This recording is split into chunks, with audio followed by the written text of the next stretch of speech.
Right, okay, so I'm going to do the Kharadron Skywardens now from the Premium Issue 3, which, my goodness, looking at this, might be one of those where I have to do it in kind of stages. Let's see what actually happens, shall we? I'm hoping it's not going to be where I have to do multiple videos, but, you know, sometimes these things do go on for quite a while. All right, I'm going to start off by just getting on the way. I'm going to cut this in half first because it's going to be a pain to pick up and move around. And I'm going to start by building the bodies.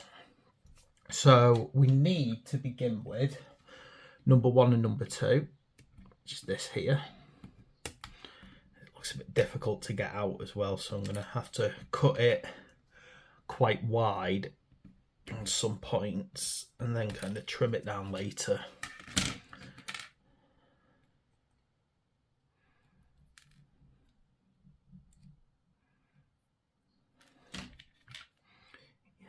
And I've been having a good look at these Kharadron, thinking to myself, you know, could I, you know, how could I describe the way they look in, you know, a kind of logical and sensible, you know, and critique them basically. And I've been having a good look, and I like the way that they're made with all of their interesting little suits. They kind of have, well, a combination of a pilot suit and a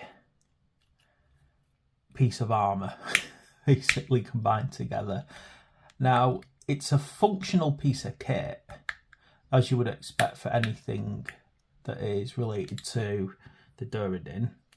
However, it's still got a nice styling to it, so it's not utilitarian, which it could have been a risk when they were doing this, that they kind of went purely utilitarian, stuck to, ooh, they're dwarves, it's, you know, function over form.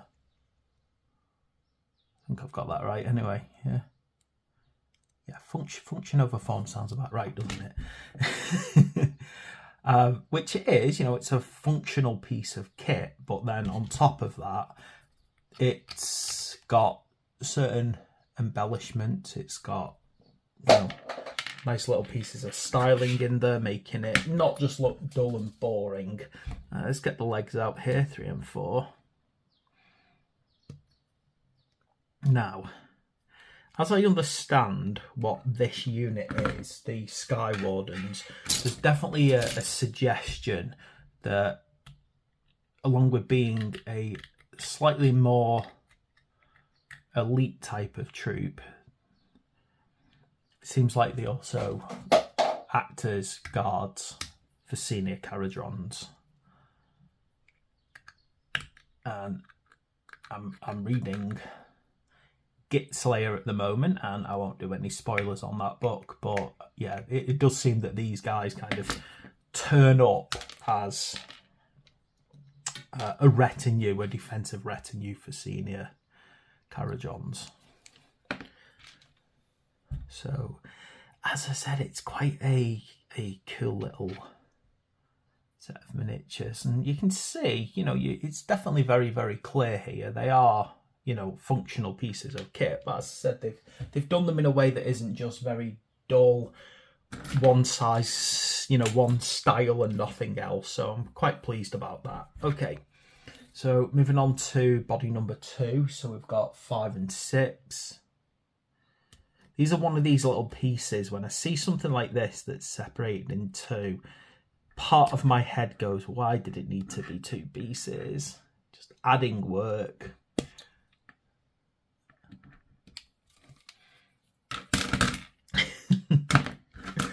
Yeah, so I feel sometimes when I see something like this, and I think, did this really need to be in a front and a back piece? Could it not have been done as a single mould?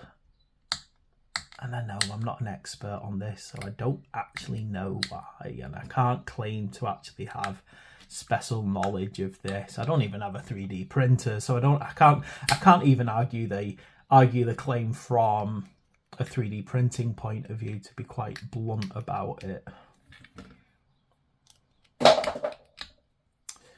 Hey, I've got to move some stuff off my desk. You know, it's constantly falling at the moment. But I've been trying to keep my paints out for my Bretonnians. They're almost done, actually. I'm hoping to do a proper show off soon of my Bretonnians. I can't say Bretonnians today. Bretonnians. Right. Here we go. Legs 7 and 8.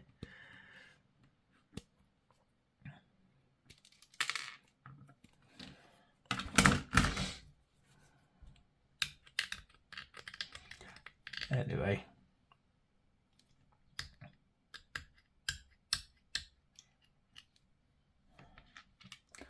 Same my Bretonnians, but to be quite honest, I mean, I'm painting them up as an experiment, really, and then when I'm done, they'll all be up for sale. In fact, some of them are up. The night retinue that I did to begin with, that's already up for sale. What is wrong with me?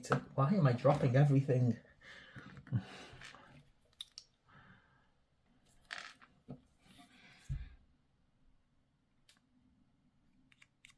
Yeah.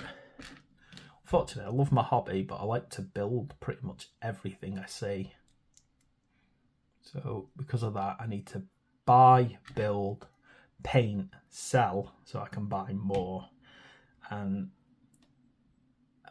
probably get tired of hearing it, but I don't claim to be an amazing painter. I'm happy with what I produce. People must think I'm reasonably good because they buy my models. But, you know, I'm not one of the masters. Right, number 10 and number 9 coming out now.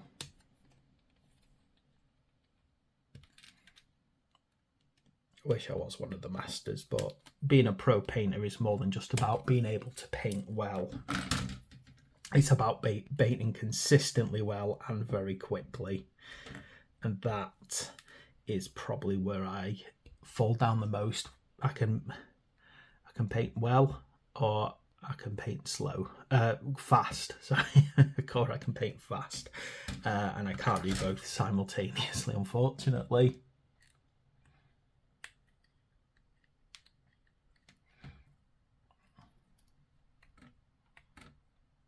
You know, I think different, even like if you look at a proper painting studio, there's different people who do different jobs. So there are people who can lay down base colours ridiculously quickly and efficiently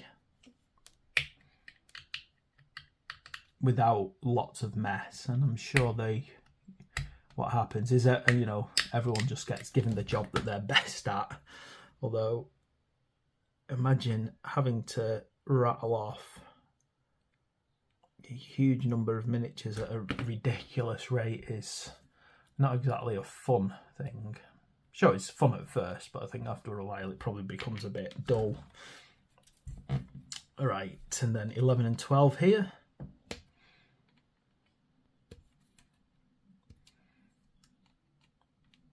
One of these days I'm going to plan an actual point to the videos that I make. Like, I know I'm building, but the actual waffle that's coming out my mouth, I'm sure if I grounded myself a bit better, my videos would be better if I had a very clear script that I was running off. I'm a waffler, can't help it. Right.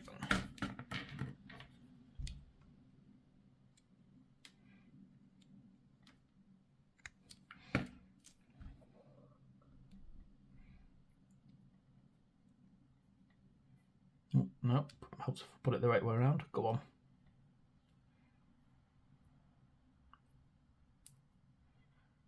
Gosh, this one's a bugger to get in, isn't it?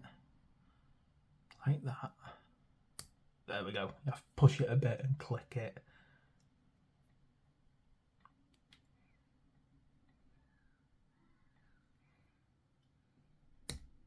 There we go.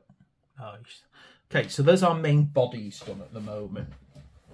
And then from there, let's have a look. let me see here. We've got to start putting these kind of little harnesses on them. So it looks like they're kind of universal harnesses. You just got to find them and put them together. So 13 and 14 over here.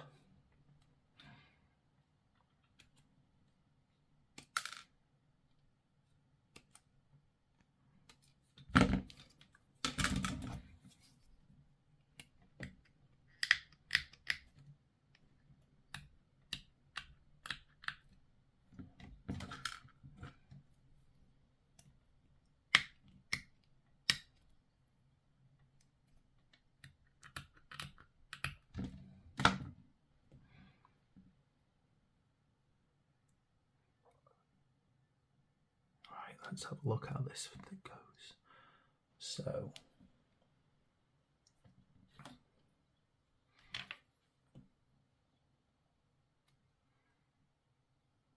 it looks like it holds like that, quite simply.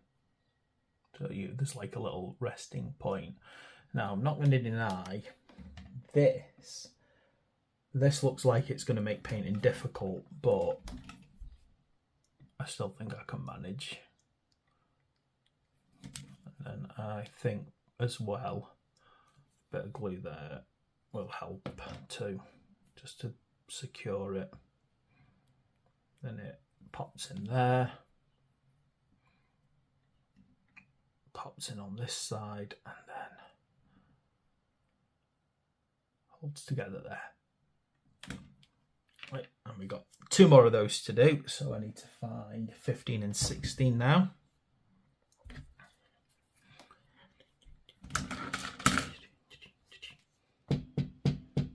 Let me find them. Oh, 15 and 16 are here.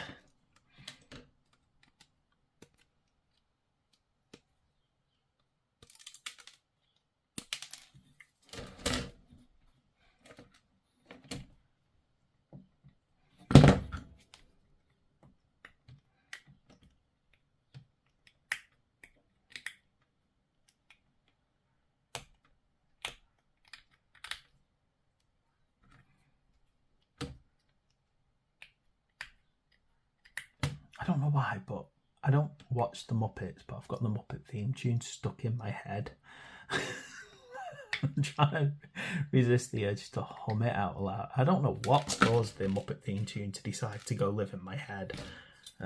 Must be a reason for it.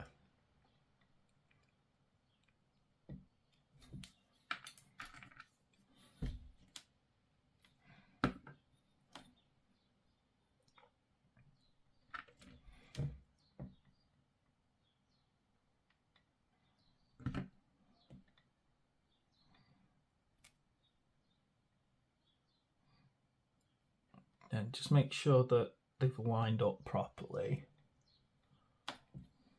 before you set them down. Just be careful because they might try and separate as well. Okay, now 17 and 18 over here.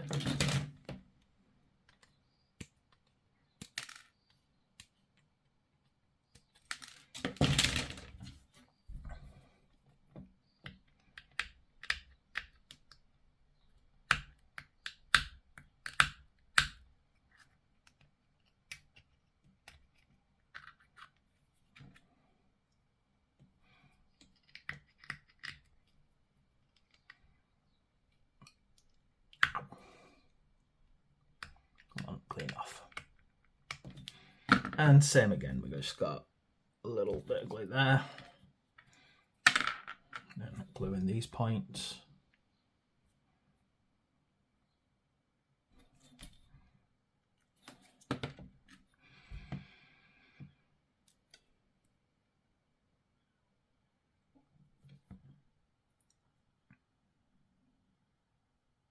I think this stage of the build is quite simple. It's just as we start heading towards the little bits, I'm probably going to start slowing down quite a lot.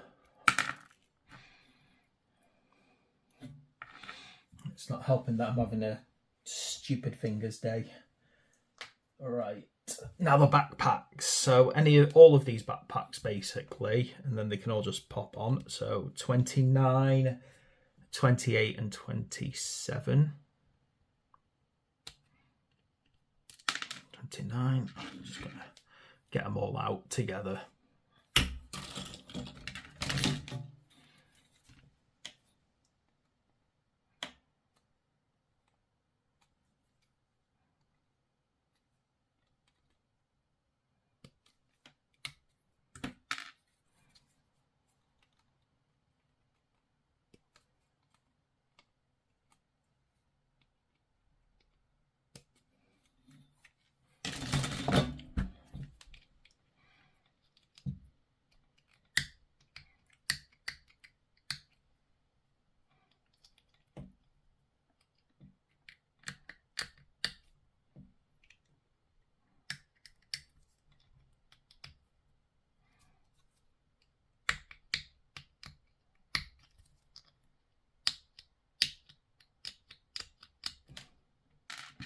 Get these all nice and cleaned up, and then that gives a chance for those to bond.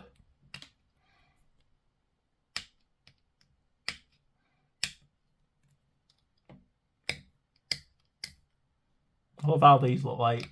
As I said, they give me the impression of a 40k backpack. They really do. Of a power plant. Well, of course, there's a chance that to some extent they are, but as it's kind of described, it's more magic. Right, let's have a look which way these go. So, big canister to the top, and then there's a little kind of dimple nipple even. It's probably a better word than nipple. I keep using the term nipple for that, and I'm going to stick to it because, you know, it's easier to say.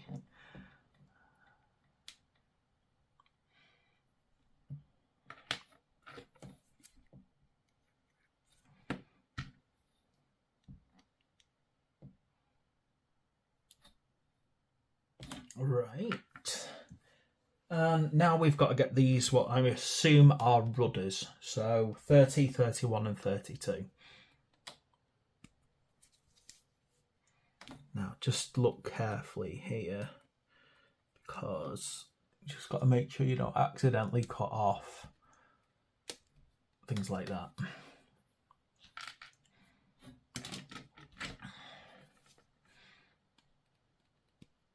Over here.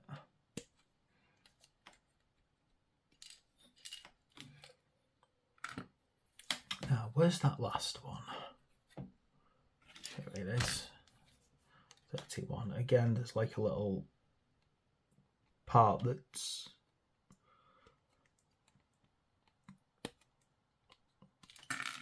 that's not to be cut off, so just be careful. Also means that, frustratingly, there's quite a bit of a mold line down this, isn't there? Make sure you clean that up. So just be careful here, because it's a brittle point and it needs nicely cleaning up.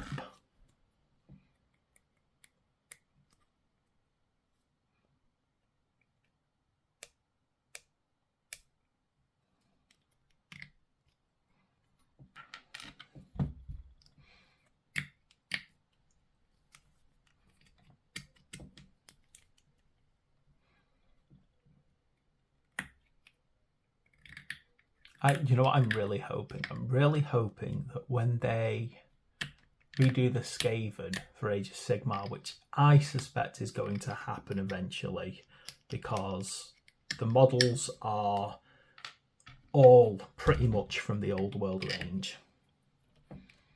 I really hope that they send them to the sky as well to fight the Kharadrons. I really hope that that's going to be their next evolution. In the end, I can imagine that they would use Warpstone and probably even corrupt Aether Gold. Right, let's have a look how this goes on. So, got to be careful here to make sure. Yeah, you can see that can plug into there quite simply. I just wanted to make sure that maybe they didn't go on a very specific backpack. So that one definitely fits there.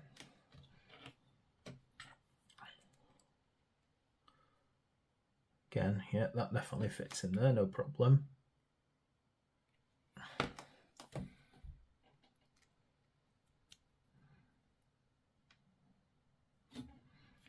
And then last one, I did this one, and yeah, there's no doubt about it. This one will fit in here, no problem. There we go, they're all in slightly different positions. Oh, I really need to clean up around my desk. Right. And now we're heading towards these ballast tanks. So this will give these a nice opportunity to dry a bit while I get these built. So starting off with 19 and 20.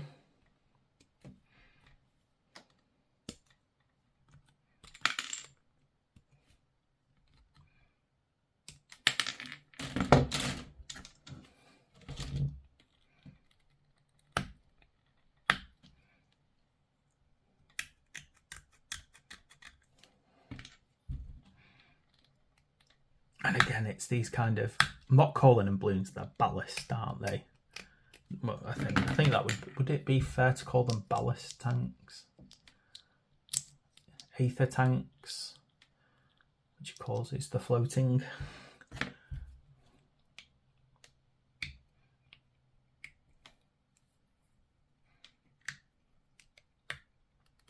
Because they definitely don't inflate, so I wouldn't call it a balloon, would you?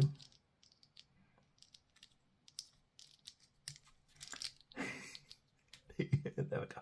So make sure you clean it properly so it holds together right as well.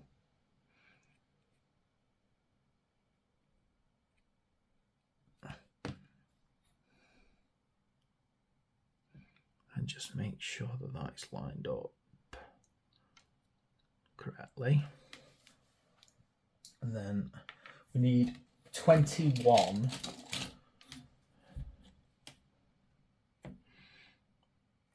Now, what does that look like? This little, so watch out, it's a tiny little piece here. We also need one of these. So there's 3 of these 26s that go on the tank. As I said, just be careful with this, but look how tiny it is, this little bit.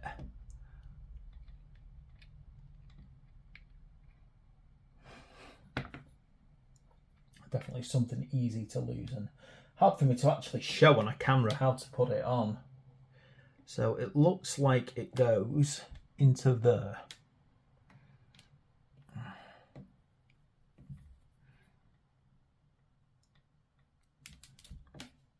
Whoa, and that's why I'm saying be careful with this one. My goodness, this is it's like it's guaranteed to go bouncing off somewhere.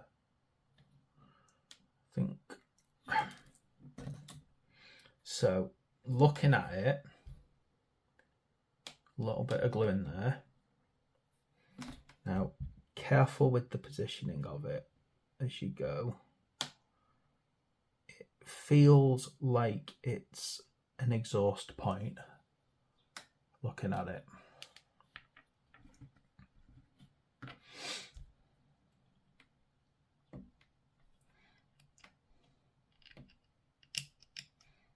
And then this little vent is going to go here. Let me just again dry fit it to check. Yeah, definitely goes in there. And I'm going to assume that, let's see, so does the vent go long ways or does the vent go sideways? I think the actual vent goes long ways. Looking at how it appears anyway, it's just not clear on the instructions. It's hard to actually see, but when you kind of try and slide it in, it feels, oh gosh, slightly off, and it's not going to be perfect, is it? Feels like long ways is the right fit for it. Now I've got to try and get it so that it's straight. There we go. And it's just really a matter of getting this thing to pop in the top of that.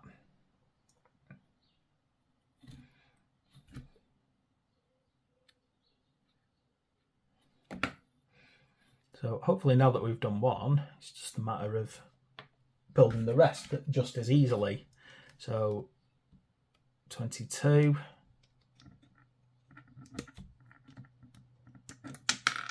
23.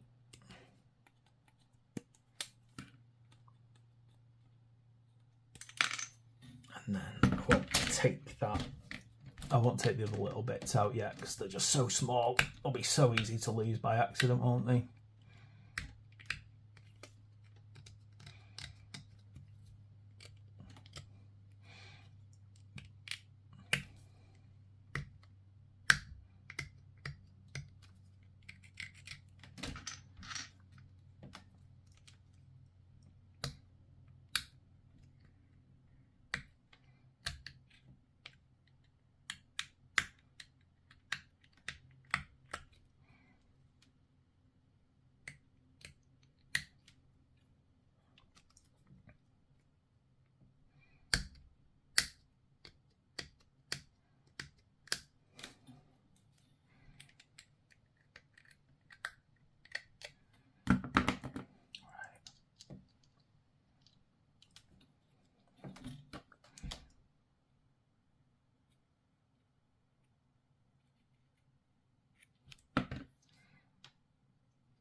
Again, just try and get that so it's running downwards the actual 26 part. Now, is there a little? No, there's no other little bit to go on this, which I'm very pleased about. I hate little tiny parts like the other one had.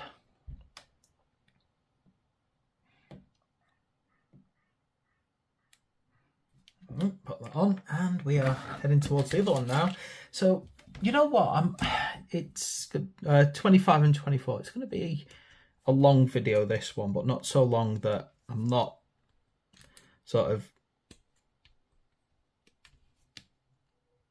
how do I put this? That I felt it would need a second video.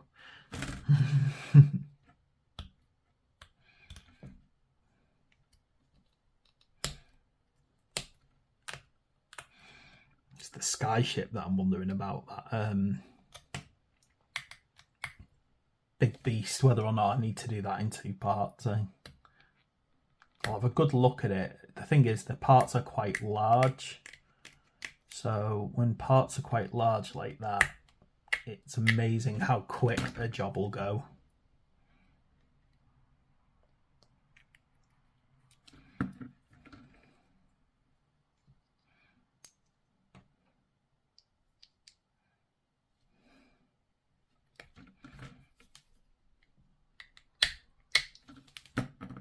Right, and then again another 26 just over here.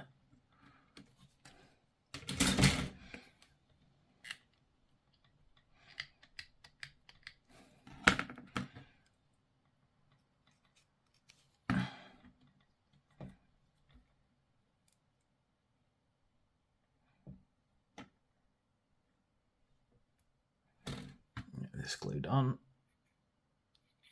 to the main body.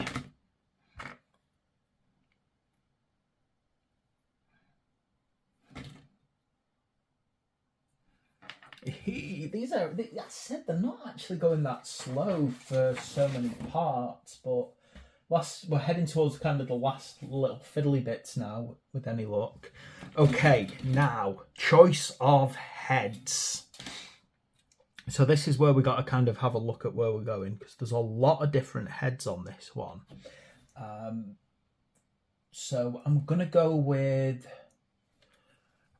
this like grand looking head here to begin with. He's got some kind of targeting thing on his eye. So I think if I use this one, I'm most likely to need, let me check. It's probably likely that I'm going to try and build one of the guns. And I am going to try and build one of the guns. Even though I don't see any instructions, I really want to be able to actually have that big, heavy cannon. It looks awesome. I can't live without it. Can't live without it, man. Ooh.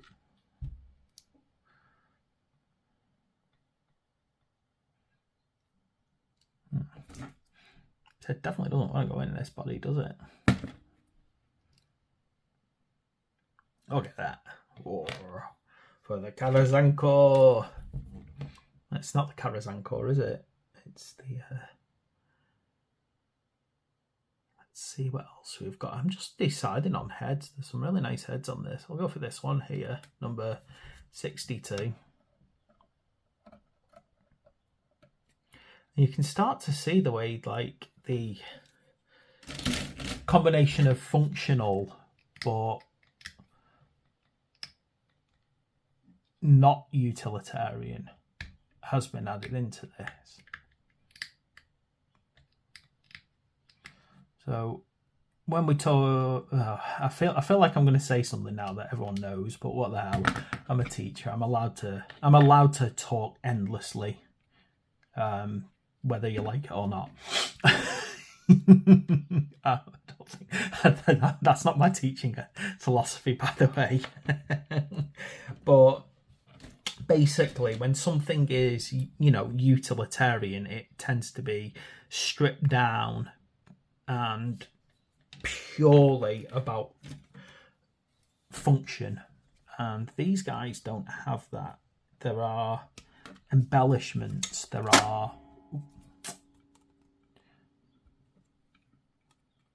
like their beard masks are decorated. We've got clear indication of things on them that are purely for aesthetical value. So when I'm saying, like, it's got both form and function, that's all I'm saying really, is that it's got things on there that aren't essential to the working of the device. The dwarves of the old world are, I would say, very notorious for the most part of having things being very Art Deco. Things should work. Yes, they build statues, but for the most part, a lot of it is about things working right. Time for me to try and work out how to build this gun. So I'm having a look at the parts surrounding it. And as far as I can tell, if you want to build this cannon, you need to get 72 out, 74, and 73. Now these all look like essential parts of this weapon.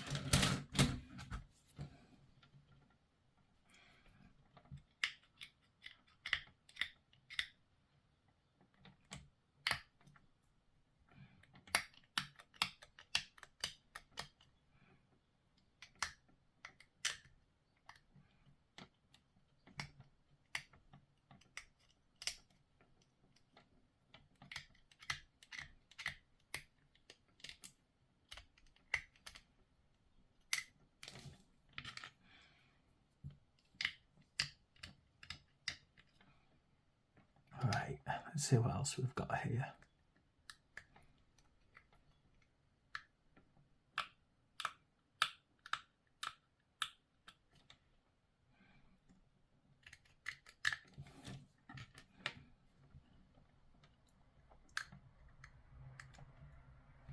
Right, let's try and put this thing together then. I'm pretty certain it's a simple matter of this going on the front somewhere. I've got to try and line this up. It looks, yeah, there we go. So if you twist it enough, it will eventually settle into the right position. And then have the arm itself, which looks like it clicks into there. That's how it looks. I can't guarantee that, right? Oh yeah, there we go. So it's going in at an angle. So what I'm going to do, I'm going to put glue there, and the glue over here, and I'm going to try and put it on this guy.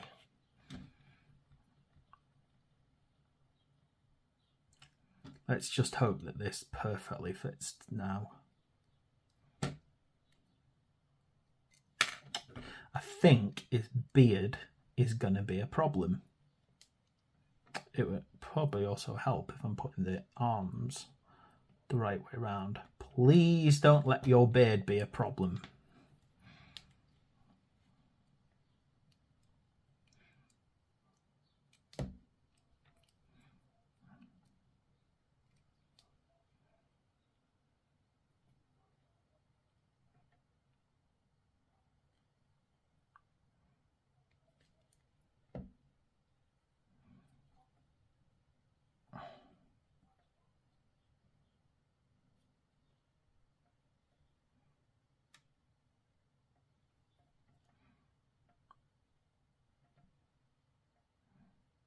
Now, okay, so this is the thing. This beard is a bit too big, unfortunately, to settle this into it. It's kind of in the way.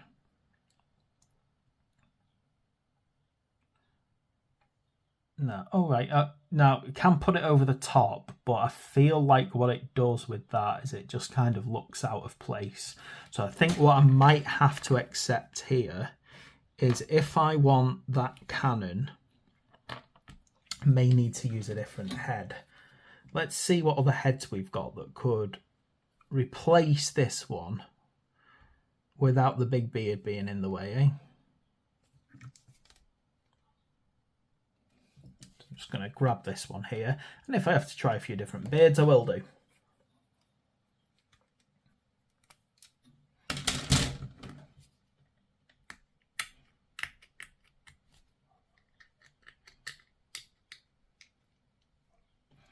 Let's see if this beard will give us a better outcome. When in doubt, plait your beard differently, but never, ever, ever cut your beard.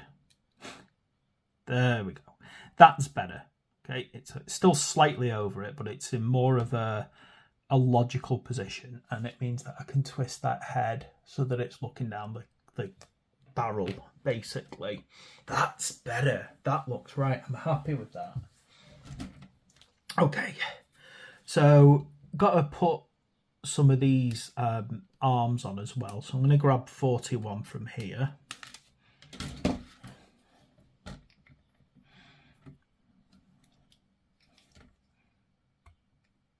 Oh gosh. Oh, rats snapped. I was being too rough, wasn't I? Rats, okay. Change of plan. Lucky I've got 2 more of these left. Yeah, as you can see, sometimes things just snap so easily. I mean, I could have glued it back on, but, you know, I won't do it. I'll just rely on the fact that I've got 2 more. I'll use my sharper knife this time so I'm not bending it.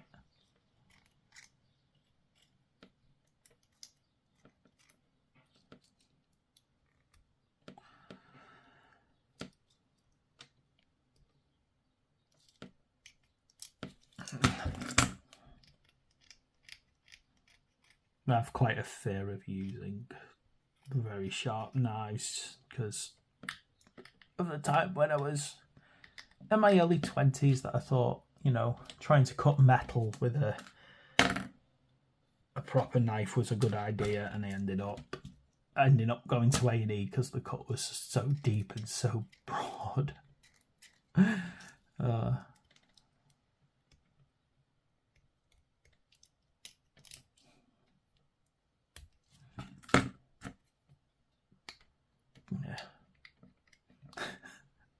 I can look back on when I cut my thumb open now with a bit of a laugh to it. But at the time, my goodness, I don't think my mum was particularly happy when she realised that I'd cut my finger, sliced a knife through my finger. My first instinct was to suck on it and then shake it as if I like nicked myself or paper cutted myself. Oh my goodness. It's like a horror house. Blood splattered all over the walls. Of course, me being me and my amazing ability to completely like not grasp things as they happen, which is a problem I have. I'd love to know what's wrong with my head that makes me do this. But I carried on sucking it and shaking it as I walked downstairs to the bathroom, and it was just like splatter gore everywhere. As you might guess, not exactly my finest moment. Right, okay, now I need to get these arms on. So we've got 36, 37 and 38.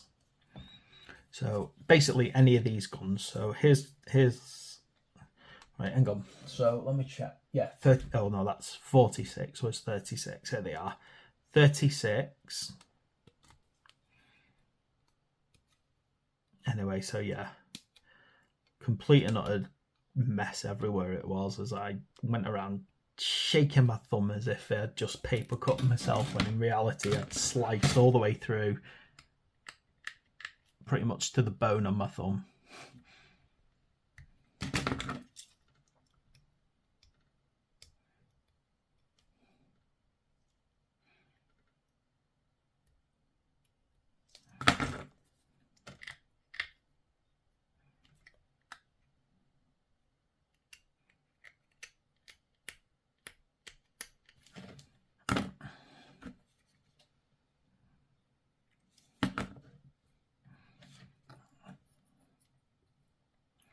Right, let's see where this pops in here. This is, so there we go.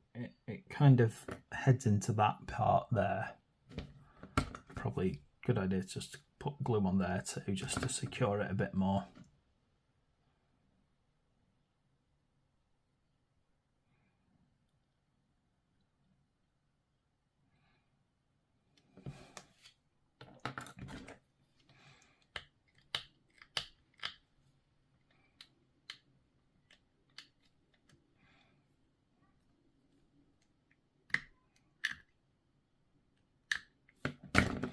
Okay, and then this other one.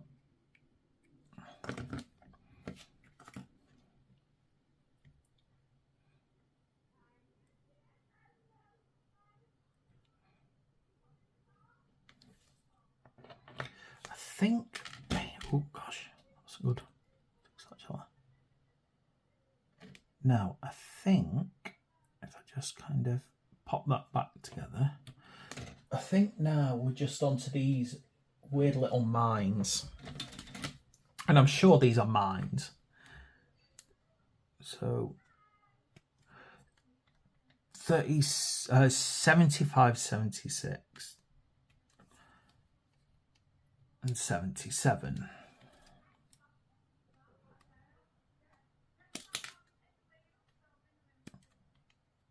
Probably cut these a bit wider, and I'll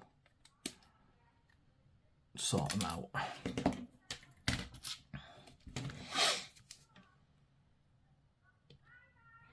So really going to have to clear up the top of this because we're going to glue something on it, which again is going to be a bit of a difficulty because Again, it's quite a brittle part. And we could accidentally snap them, which we really don't want because there's no other spares. So you may find a sharper knife is better with this one. But of course, please be careful while using a sharper knife, just in case you are as daft as I am.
Right, so what we need to do now is we need to get hold of 78s. So these are these little ones here. And basically, these are the top of the mine because for some strange reason, someone thought this was a good idea to leave these tiny little bits off the top. And again, it's one of those things where from a building perspective, you just kind of, your head scratches and goes, why? Why did these need to be separate?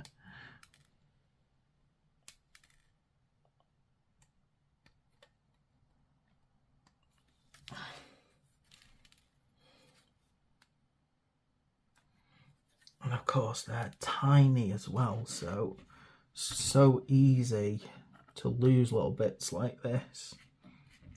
Just kind of putting them over here for now so I can count them out. So 1, 2, 3, 4, 5, 6. And now the other problem is trying to clean something this small up when the mold point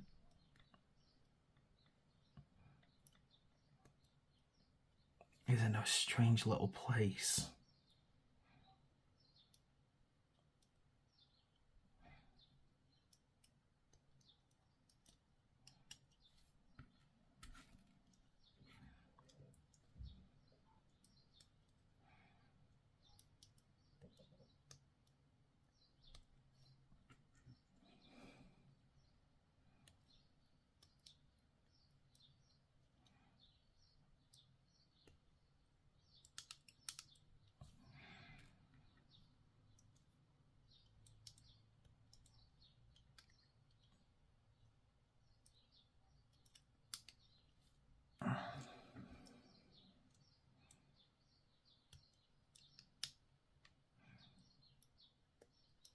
Right, there we go. They're nicely cleaned up now, and they need to go on top of these.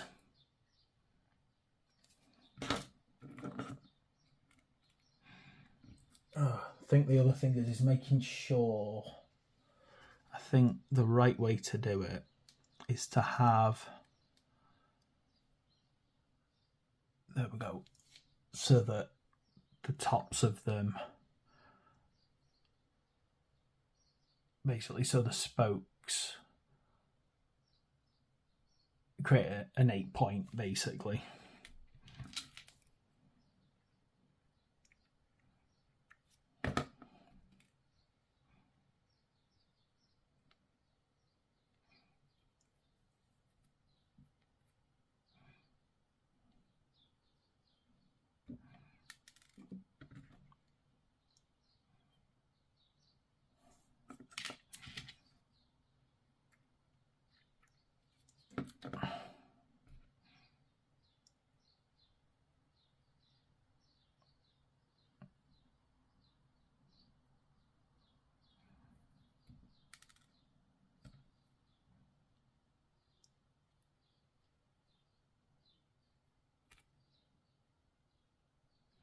Right. So now we need to pop these things on the top. Where do these go exactly? So they're kind of hooking under one side of the balloon. I don't think there's any specific place they have to go. I think it's just more popping them like that.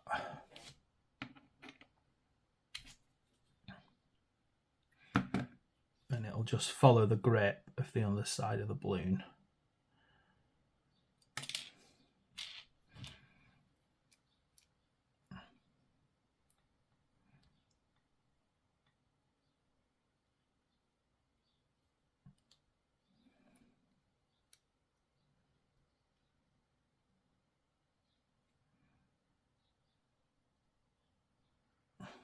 There we go.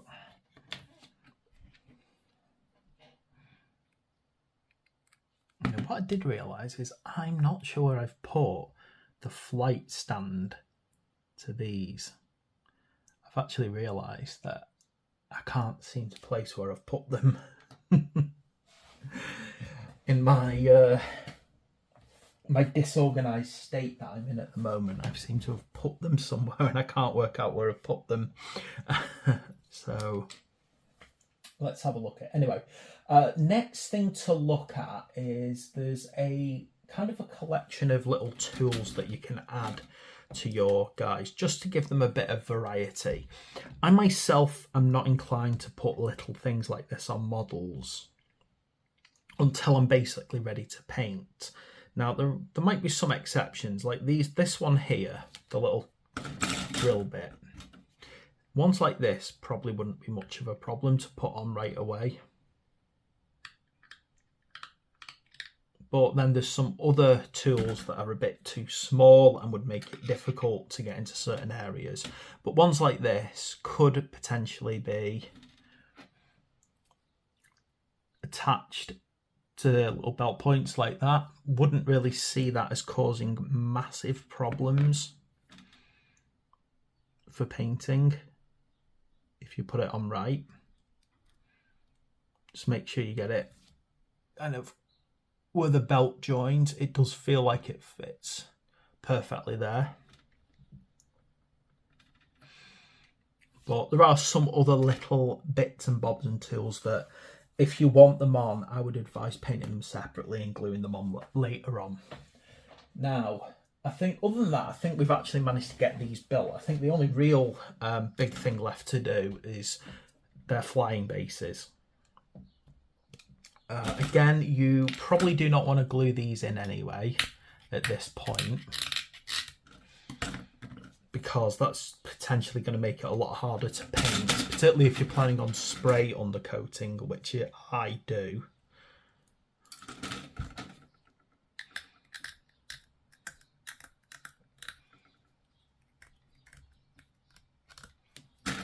So, the question is, where do these kind of click into? So, I'm going to assume that there's a particular spot where these can go. So it's kind of suggesting that they go under. So I can only assume that they kind of go onto that part there. I don't see any other obvious place where you could put it and it not be in the way, to be quite honest. So it does feel like it kind of goes there on the miniature, on the back, holding it there. I can't see any other obvious positioning where it would work, apart from potentially on the bum. But even then, it doesn't look like it's settling on its buttock either. So I think there, potentially underneath the miniature, effectively attached to his crotch, which again would work and would probably provide, you know, reasonable stability. But there we go. So I don't know where I've put my bases. It's like my, hang on, let's see if I can find them quickly, because, you know, some, oh, there we go, right. I was worried then. I thought I completely misplaced my bases. So